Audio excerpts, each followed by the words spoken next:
Today on Trucks and Junk, I'm going to be walking you through step by step on how to replace the fuel pump in an '05 Chevy Silverado.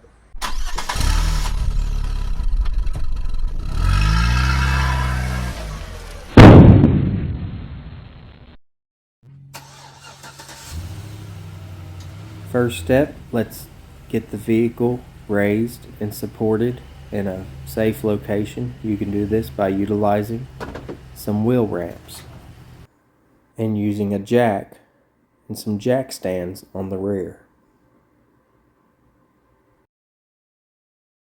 This is all the tools you're going to want for today's project: a ratchet, a 10-inch extension, a 15mm socket, a 8mm wrench, a flathead screwdriver, a curved pick, a dead blow hammer, and a punch. Good hand and eye protection.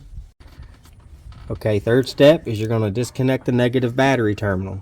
This is normally on the driver's side of the vehicle. Is the black cable. The battery should indicate negative. Disconnect the negative battery cable. You're going to use an 8mm wrench for this. You're going to turn it to the left.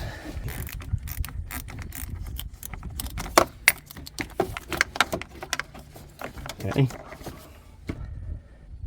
Fourth step is you're going to remove the cap off the fuel pressure service port, which is located right here. You can use either a pick or a screwdriver to release the fuel pressure from the fuel rail. That way when you disconnect the fuel lines, you don't have fuel pressure in the line. Okay, let's head under the truck for step number 5.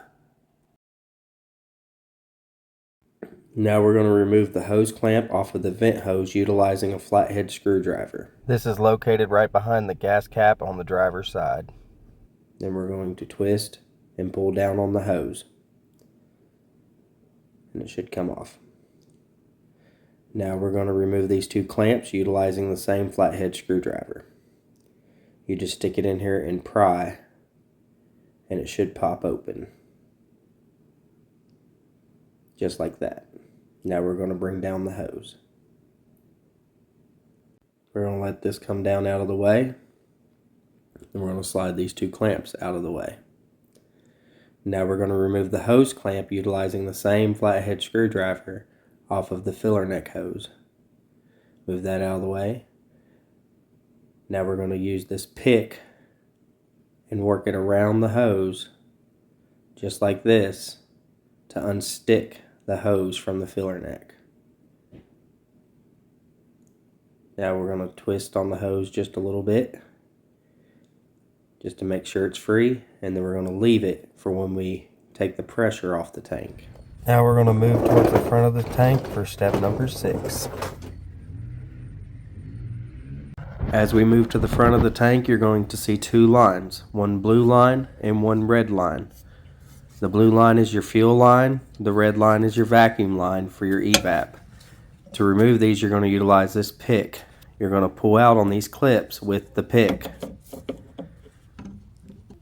Then you're going to remove the red line first, and then your fuel line second, because fuel will come out when we remove this line.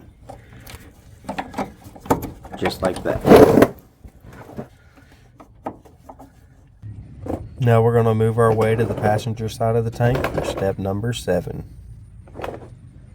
This is where you're going to find 2 more evap lines, one large and one skinny with a blue clip. You're going to remove the one with the blue clip by squeezing in on the clip, twisting and pulling at the same time. The large one we can bring up out of the top of the tank. It's got a little clip that holds it. And then we can utilize the pick to push in the 2 tabs and then twist and pull. Now we're going to move our way to the back of the tank for step number 8. Out the back of the tank, you're going to see the evap purge valve. You're going to remove this by pushing down on the tab with the pick and sliding it out. Now we're going to go get our jack for step number 9. You'll want to place the jack right here in the middle of the tank with very light pressure. Now we will want to remove these two 15mm bolts, one right here in the rear and one right here in the front. Once the two bolts are removed, you can remove the straps by pushing up and pulling them out. Now on step 10, if you have a full tank of gas, you might want a friend for help on this or a second jack. I only have a quarter tank, so I'm just going to let it down slowly. Now that the tank is down, you can move to step 11, which is removing the two wiring harnesses. This is the updated wiring harness, so it will not need rewired. Now we're going to pull the tank out from underneath the vehicle. And we're going to vacuum off the top of the tank to keep debris from falling in the tank when we take out the fuel pump. Now we're going to remove the 3 lines off of the fuel pump using the pick and removing the same style clips on the side of the tank.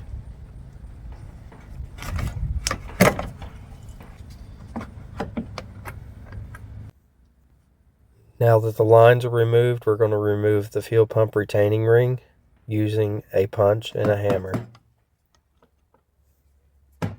going counterclockwise. Now we're slowly going to bring the retaining ring up and over the fuel pump and set it off to the side. Now we're going to use the pick to work the fuel pump up out of the tank. This may be tight in these plastic tanks because the tanks do swell. Just be patient. Try not to break pieces off while bringing it out.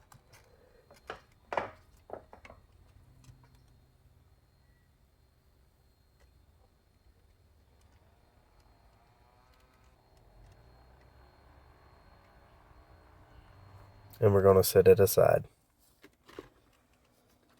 Out with the old and in with the new. I was able to pick this pump up on carparts.com for $85. As you can tell, it's a good looking pump. It comes with the sending unit. It also comes with the fuel pressure regulator in the fuel pump.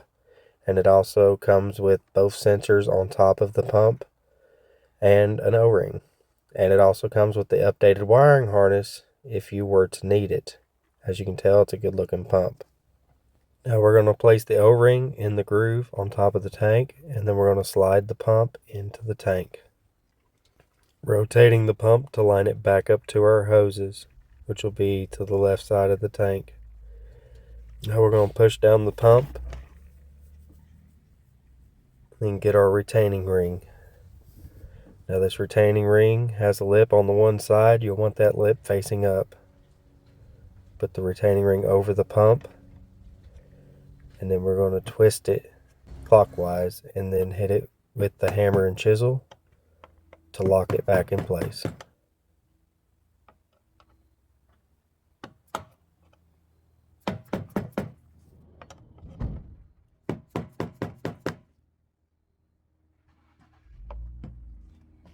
Now we're going to hook our evap and fuel lines back up, starting with the large one in the center, and we're going to push it into the top of the tank. Then we're going to hook up the small one to the right and clip it in. And then we're going to hook in the fuel line and clip it in. Now we're going to bring it back on top the jack underneath the truck.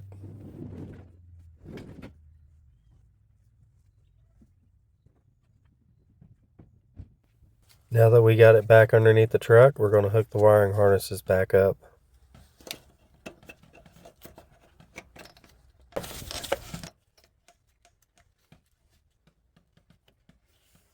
And then we're going to jack it back up into position. Like I said, if you have a full tank, you'll want a friend's help for this. Now we're going to put the straps back. We're going to put the bolts into the strap and then use the extension in the ratchet for leverage to line the bolt up.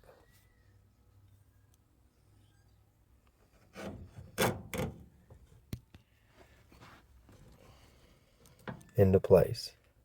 And then we'll tighten them down.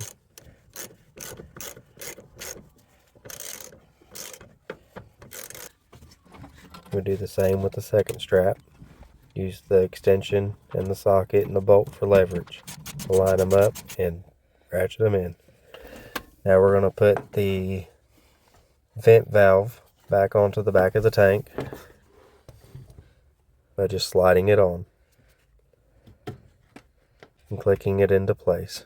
Then we're going to plug the large evap hose back in. Then we're going to plug the small evap hose back in.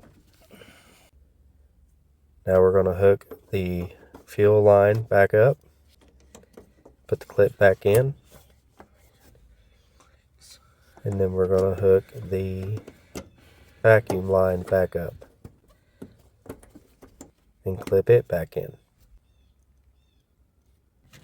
Now we're going to slide the filler neck hose back on and put the hose clamp back on, utilizing the flathead screwdriver to tighten it up.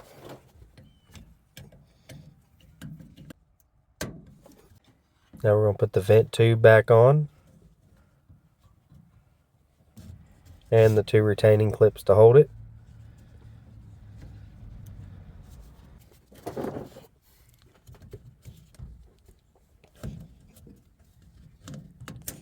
And we're also going to tighten up that clamp.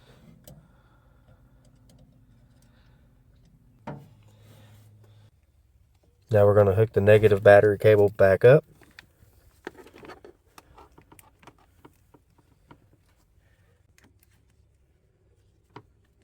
Once again, using the 8mm wrench for this. You'll want to make sure it's good and tight. Okay, now we're going to cycle the key to the on position 3 times to prime the pump. 1, 2, 3. And now you should be able to start the engine right up. And as you can tell, it's running fine. Gas gauge is coming up.